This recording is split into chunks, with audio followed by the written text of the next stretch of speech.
Neste primeiro domingo de abril, estamos juntos aqui para louvarmos ao Senhor, para engrandecermos juntos, eu aqui no templo, junto com a equipe que está filmando, e você na sua casa, mas juntos no mesmo espírito, dirigidos pelo mesmo Senhor, com o mesmo propósito de adoração, de engrandecimento ao nome daquele que é o nosso Deus, que é o dono da igreja, que está sobre nós.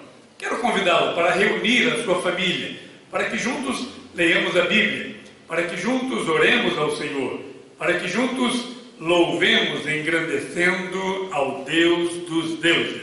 Que esse tempo que passaremos juntos seja de edificação, de crescimento espiritual, de exaltação ao Senhor, de desafio também à nossa vida, para que mudemos aquilo que o Senhor espera que seja transformado em nós. Portanto, bem-vindo a este ambiente de culto da Segunda Igreja Batista de Nova Friburgo.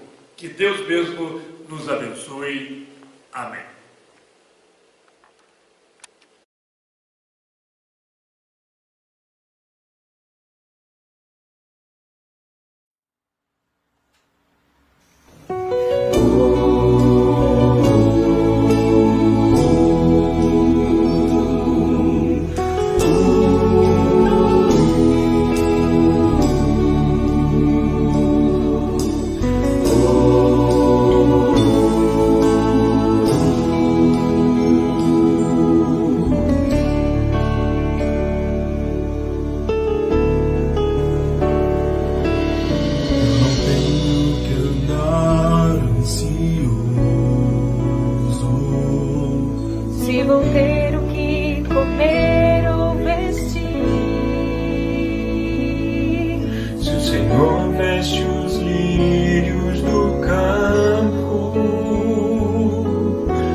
E males do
Santo, Deus poderoso Pai, mais uma vez, ó Deus, eu te rogo, Senhor, que o Senhor se faça presente no meio do teu povo. Ó Deus, agradecendo as bênçãos que o Senhor nos tem dado, agradecendo pelo sopro da vida, pelo ar que respiramos, Deus, pelos livramentos que o Senhor tem dado a cada um de nós. Ó Deus, muito obrigado, porque conhecemos a tua palavra, a Bíblia Sagrada, Senhor, que nos transmite, ó Deus, o caminho da salvação através de Cristo Jesus, nosso Senhor. Ó Deus, toma o domínio de todas as coisas, Senhor. Dirige os nossos passos. Toma conta, ó Deus, da tua igreja, de cada servo teu, ó Deus, espalhado pela face da terra. Que possamos proclamar a tua verdade, a tua palavra, Senhor. E agora, ó Deus, diante desta crise, pedimos, ó Deus, misericórdia. Pedimos, Senhor, a atuação do teu Santo Espírito. Que os teus santos anjos, ó Deus, o anjo de cura, Senhor Deus, possa sair pelos arraiais deste mundo, ó Deus, deste Brasil, para livrar este povo, ó Deus, da morte. Tantos já se foram, ó Deus, tantas famílias, milhares de famílias estão enlutadas, Senhor Deus, chorosas. Ó Deus, tem de misericórdia deste povo. Concede oportunidade de arrependimento, ó Deus, a este povo. Que possam enxergar que esse momento de crise não é normal, Senhor. É algo de extraordinário está acontecendo. E por isso pedimos, Senhor Deus, que o Senhor esteja a tocar nesses corações. Ó Deus, a tua palavra possa alcançar, ó Deus, esses corações, para se arrependerem dos seus pecados, se dobrarem diante do Senhor para a tua honra, para a tua glória, Senhor. Fortalece os nossos pastores, pastor Nilson e todos os demais pastores daqui de Friburgo, da cidade do Rio, do Brasil, do mundo, Senhor. Toma os teus servos nas tuas mãos, fortalece, livra, ó Deus, do perigo, livra da enfermidade, Senhor, reveste da couraça da justiça, ó Deus. E o teu santo anjo, ó Deus, protetor, os teus anjos estejam acampados ao redor do lar, ó Deus, e dos lares dos teus servos. A ti, ó Deus, seja dada toda a honra, toda a glória, apesar, ó Deus, do que está acontecendo, mas o teu nome seja exaltado entre nós e que o povo possa reconhecer que Cristo é a solução, Cristo é a esperança, Ele é o caminho, a verdade e a vida, para todo aquele que crê. Ó Deus, que assim seja para todo o povo que crê em Cristo Jesus, nosso Senhor, hoje e sempre. Amém.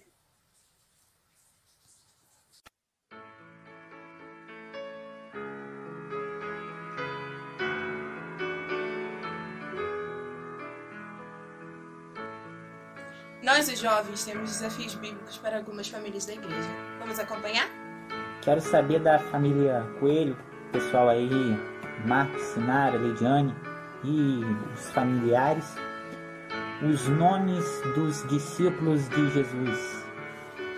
Lucas, a resposta para a pergunta que você nos fez, ela se encontra em 3 livros da Bíblia. Em Mateus 10, 2 a 4, Marcos 3, de 16 a 19 e Lucas 6, de 13 a 16.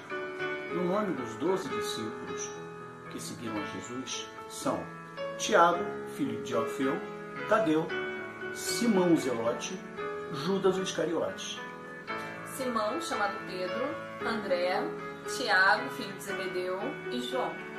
Filipe, Bartolomeu, Tomé e Mateus.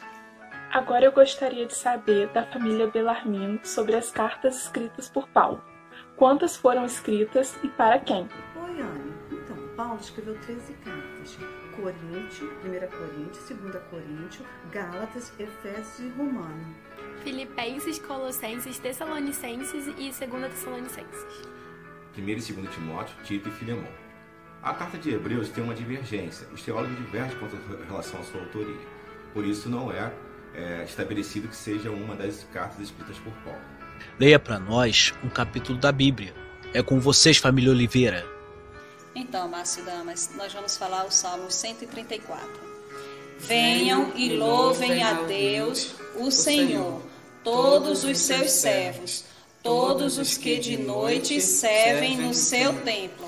Levantem as mãos em oração no templo e louvem ao Senhor. Que de Jerusalém, o Senhor Deus, que fez o céu e a terra, abençoe vocês. Olá, a minha pergunta seria para a família Viana e eu gostaria que eles recitassem os 10 mandamentos. Jantes, és os mandamentos. Não terá outros deuses além de mim. Não farás para ti nenhuma imagem de escultura. Não tomarás o nome do Senhor em vão. Lembra-te do dia de sábado, para santificá-lo. Honra teu pai e tua mãe, a fim de que tenhas vida longa na terra que o Senhor teu Deus te dá. Não matarás, não adulterarás, não furtarás. Não darás falso testemunho contra o teu próximo, e não cobiçarás. Cite para mim as 10 pragas do Egito. É com vocês, família Almeida. Olá, Sueli. As 10 pragas são: água convertida em sangue, rãs, piolhos, moscas, peste dos animais, úlceras, chuva de pedras, gafanhotos, trevas e morte dos primogênitos. Quero saber da família Rocha Pereira, um versículo que fale sobre luz. Fala aí, Luan, tudo bem? Aqui, desafio aceito, hein? Salmo 119, versículo 105. Lâmpada para os meus pés é tua palavra e luz para o meu caminho. Olá, família Cuco. Cita pra gente um versículo que contém a palavra verdade. Em João 8,32 temos: reconhecereis a verdade e a verdade vos libertará. Gostaria de saber o nome de 10 profetas da Bíblia. Se a família Machon puder me responder. Olá, Mateus. Nós vamos falar dos profetas menores. Amós, Oséias e Joel. Obadias, Jonas e Naum. Miqueias, Abacuque, Sofonias e Ageu. Nós falamos de 10 profetas menores. Olá aí, família Ramos. Gostaria de saber o nome de 5 homens bíblicos que viveram mais de 500 anos e suas respectivas idades. Matusalém viveu 969 anos, Noé 950 anos, Jared 962 anos, Adão 930 anos, Sete 912. Meu desafio é para a família do irmão Sidney. Digam 2 versículos de cor que falem sobre a própria Bíblia. Desvenda os meus olhos para que eu veja as maravilhas da tua lei. Escondi a tua palavra no meu coração para eu não pecar contra ti. A Bíblia tem tudo a ver com família. Em Deuteronômio capítulo 6, a partir do versículo 6, nós lemos: e estas palavras que hoje eu te ordeno estarão no teu coração, e as ensinarás a teus filhos, e as atarás na tua mão, e as escreverás nos umbrais das portas da tua casa. E lá embaixo no versículo 17 ele diz: diligentemente guardarás os mandamentos do Senhor, e praticarás o que é reto e bom aos olhos do Senhor. Que as nossas famílias amem, ensinem e pratiquem a palavra bendita de nosso Deus.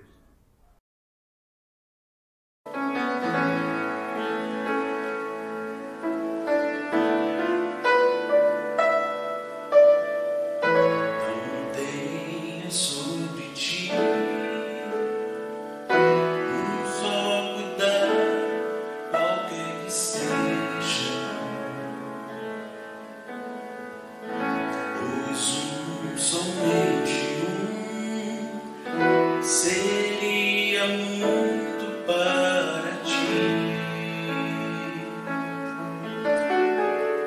É meu, somente meu, todo o trabalho. E o teu trabalho é descansar em mim. É meu, somente meu, todo o trabalho. E o teu trabalho é descansar em mim.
é o dia quando é comemorado o Dia Internacional da Saúde.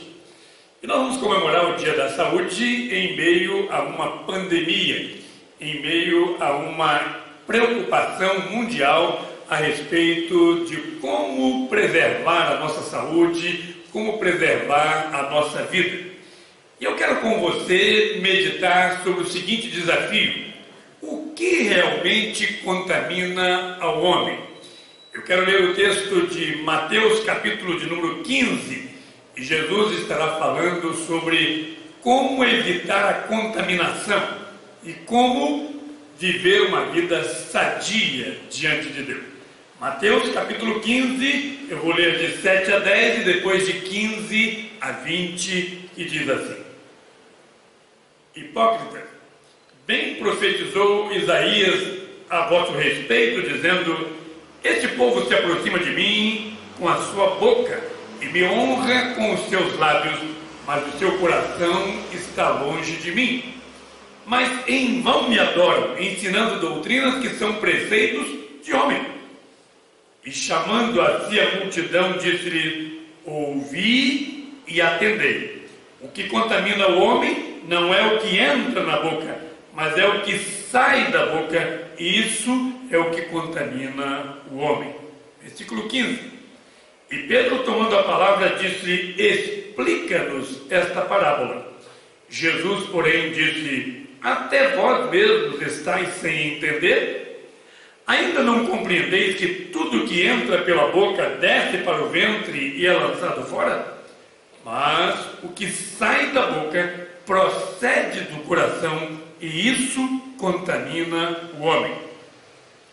Porque do coração procedem os maus pensamentos, mortes, adultério, fornicação, falsos testemunhos, furtos e blasfêmia.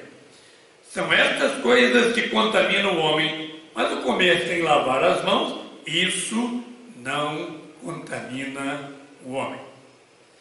Meu dileto ouvinte, o coronavírus contamina ao entrar no corpo humano. Houve um tempo em que a liderança religiosa era ali também a liderança política, a liderança sanitária, além de ser responsável pelos registros históricos. A religião ditava normas que diziam respeito não somente à alma. E Deus queria mesmo obediência a essas ordens, a essas regras sanitárias. Por exemplo, exigia o enterro das fezes para que não ficasse no meio do acampamento. Exigiam lavar as mãos, exigia um período de isolamento para quem aparentasse alguma doença na pele, especialmente a lepra.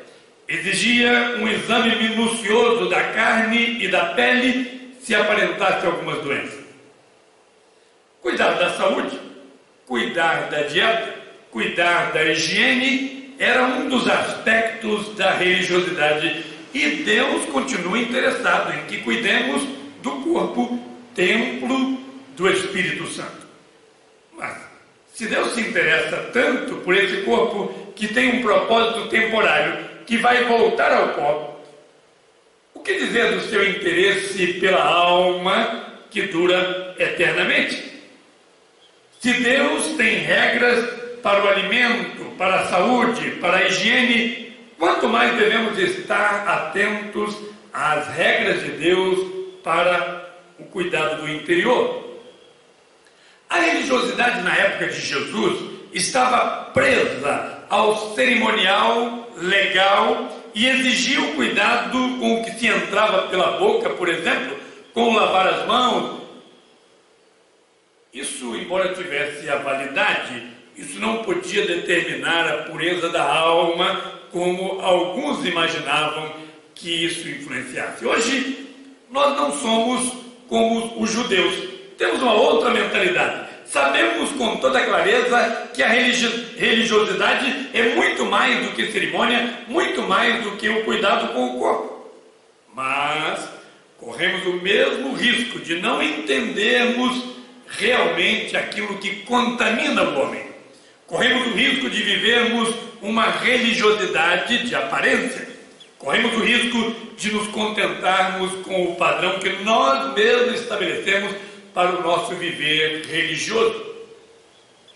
Eu quero então com você, à luz desse texto que lemos, Mateus 15, refletirmos sobre o que contamina. E em primeiro lugar quero destacar que o que contamina a alma, como Jesus disse, não é o que entra pela boca. É claro que Jesus não estava falando aqui da contaminação do corpo.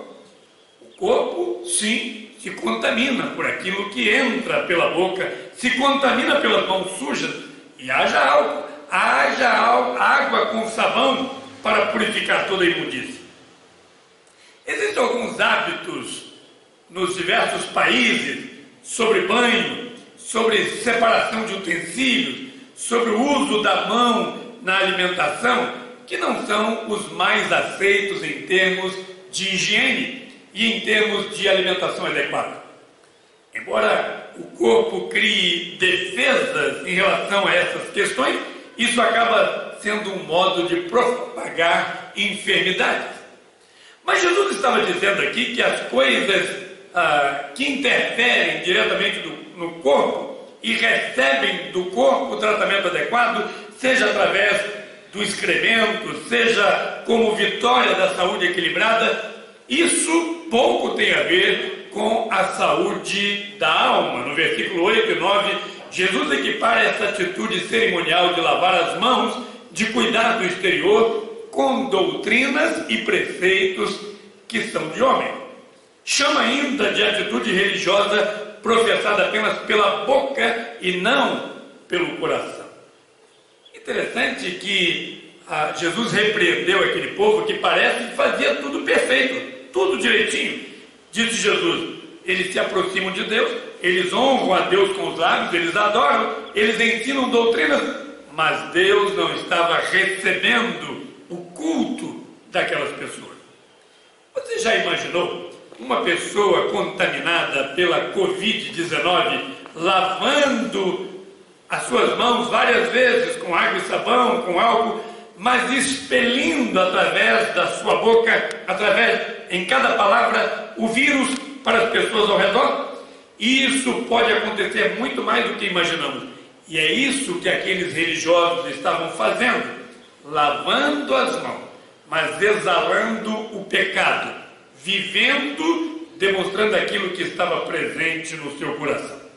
Com isso, nós aprendemos também que o que contamina o homem é o que sai do coração.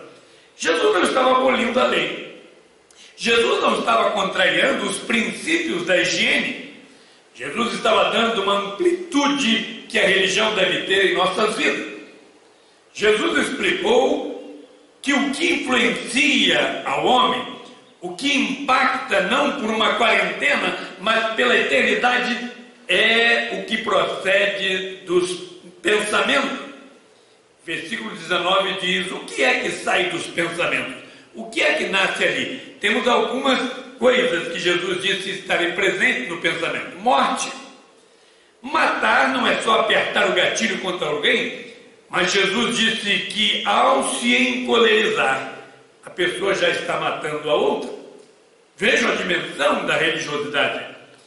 O que sai do pensamento? Os adultérios. Da mesma forma, adulterar não é apenas deitar-se com uma pessoa, mas desejá-la. A palavra adultério aqui está associada à relação com uma outra pessoa casada.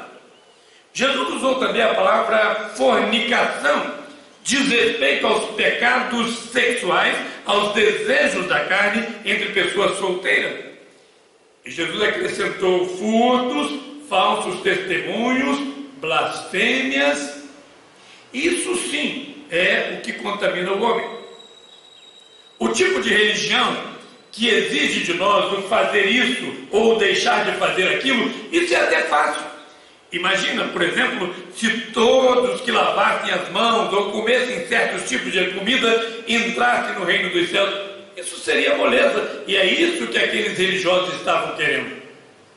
Mas a religião de perdoar o imperdoável, a religião de amar aqueles que não merecem o nosso amor, A religião de abandonar o orgulho, a luxúria, o ódio, isso sim é um desafio que está para além das forças humanas. Hoje, muitos se contentam com uma religião de ir ao templo, de dar uma oferta, de carregar certos objetos, de pertencer a certos grupos e acham que isso é o bastante. Mas religião é muito, muito mais do que isso. Em Mateus capítulo 5, Jesus ensinou que o que importa é o coração. Bem-aventurados os limpos de coração, porque esses verão a Deus. Mas não significa que o seu coração seja o juiz. Não significa que o seu coração seja o padrão da religiosidade. O aferidor é Deus. Bem-aventurados limpos de coração, segundo o padrão do próprio Deus. Com isso já podemos perceber que todos estamos contaminados. Quem é que estaria limpo? Quem é que estaria atingindo a esse padrão dado pelo Senhor? Porque todos nós temos a tendência de evitarmos aquilo que contamina ou aquilo que vem de fora, mas nós precisamos de limpar o coração. E aí a pergunta desse momento é: como se livrar da contaminação? Jesus estava conversando com um grupo de líderes a respeito do comportamento dele. Daqui a pouco, como diz o versículo 10, ele chamou a grande multidão e disse: ouvi e atendei. Jesus responsabilizou a todos a respeito da necessidade de buscarem o sentido da religião. Isso não é compromisso apenas dos líderes religiosos. Não espere que outros determinem. Vá você mesmo em busca da purificação da sua alma. Na verdade, com esse padrão elevadíssimo dado pelo Senhor Jesus, só resta concordarmos com a afirmativa de Paulo que disse: todos somos pecadores. Antes de dizer isso, no capítulo 3 de Romanos, Paulo citou o que está escrito no Salmo 34. Não há um justo sequer.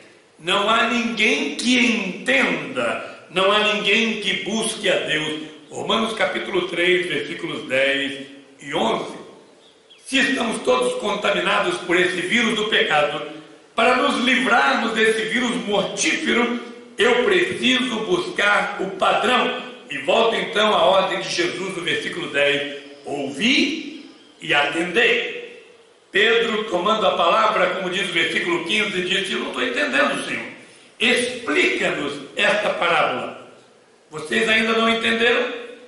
É a explicação de Jesus, é a palavra de Jesus, é o poder de Jesus, é a sabedoria de Jesus que pode nos livrar desse vírus do pecado. Precisamos estar atentos àquilo que Jesus mesmo quer nos ensinar pela palavra. Aliás, João, escrevendo o seu evangelho, disse que Jesus é a própria encarnação da palavra, que veio para nos revelar o projeto de Deus para nós. Em João capítulo 15, versículo 3, lemos: vós já estáis limpos pela palavra que vos tenho falado. E a palavra de Deus é ela quem nos purifica. Sabendo desse poder purificador, o salmista disse: escondi a tua palavra no meu coração, para eu não pecar contra ti. É esta palavra a vacina contra o pecado, o antídoto para esse mal terrível. A presença da palavra em nosso coração nos livra de hospedarmos dentro de nós aquilo que Jesus disse no versículo 19: a morte, a fornicação, o adultério, a blasfêmia, o falso juramento. Eu quero usar com você a seguinte ilustração.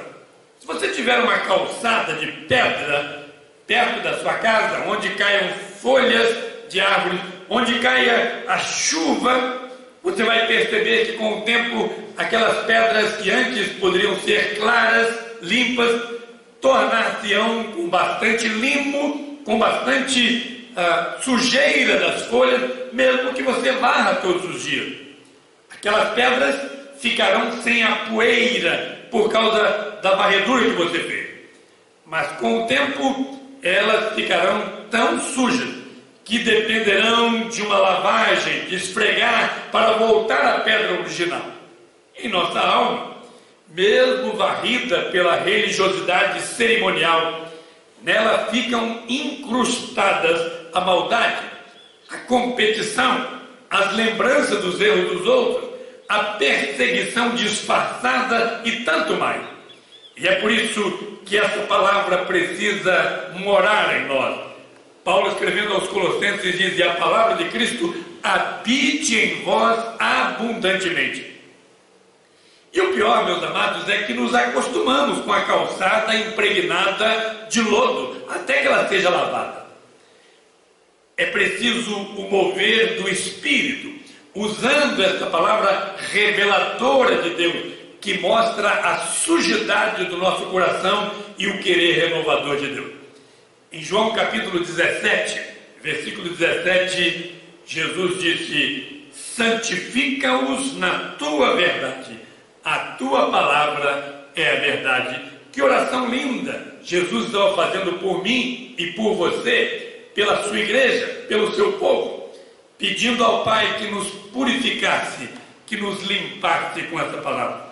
É por isso que o salmista orou no Salmo 51, versículo 10, quando ele estava reconhecendo os seus pecados, reconhecendo aquilo que exalava do seu coração. Ele orou: cria em mim, ó Deus, um coração puro. Como nós estamos precisando nesse tempo de preocupação com a saúde do corpo, como nós estamos precisando de entender o que realmente contamina cada ser humano, e como estamos precisando orar como salmista: ó Deus, cria em mim este coração puro. Num dos seus desafios para o povo de Israel, Jeremias registrou no capítulo 4, versículo 14: lava o teu coração da malícia, ó Jerusalém, para que sejas salva. Até quando permanecerão no meio de ti os pensamentos da tua iniquidade? Eu quero convidá-lo para que oremos nesse momento, pedindo ao Deus do céu que trabalhe em nossa vida com a sua palavra e que nos preocupemos realmente com uma religiosidade que agrade a Deus, buscando a pureza da alma, buscando uma religiosidade que saia de dentro e seja apresentada a Deus como culto permanente. Você pode fechar os seus olhos? Oremos a Deus. Ó Deus bendito, Pai do céu, Pai que se revela para nós através da palavra bendita, através de Jesus Cristo, seu Filho. Nós oramos reconhecendo que muitas vezes usamos máscaras para iludir a nós mesmos e as pessoas ao nosso redor a respeito da religiosidade. Mas nós não conseguimos enganar ao Senhor. E o Senhor nos desafia a purificarmos o nosso coração, a limparmos a nossa alma com a palavra do Senhor. E, ó Deus, nós estamos pedindo nesse momento: cria em nós um coração puro. Vê se há em nós alguma coisa que precisa de mudança, Senhor. Transforma o nosso ser. Eu peço ao Senhor que abençoe a todos os ouvintes, abençoe a cada família, abençoe a cada cristão nesta hora. Que estejamos aproveitando esse tempo para nos aproximarmos ainda mais do Senhor e fugirmos do pecado que insiste em morar dentro de nós. Nós oramos agradecidos em o nome de Jesus. Amém. Que Deus mesmo abençoe a sua vida e que a palavra dele seja o remédio para purificá-lo a cada dia. Se você desejar, procure entrar em contato com uma igreja próxima à sua residência. E a segunda igreja está à sua disposição no endereço da Rua Presidente Vargas, número 60, embora nesse tempo ela esteja fechada, o templo esteja fechado, mas está também à sua disposição através do WhatsApp 98163-3108. 98163-3108. Mande para nós o seu pedido de oração, mande a sua dúvida bíblica, mande a sua impressão sobre o que você está achando desse momento do serviço da igreja. E nós estaremos disponíveis para abençoar a sua vida, desejando que a palavra de Deus esteja morando no seu coração. Um abraço do pastor da igreja e de todos os membros. Que Deus o abençoe.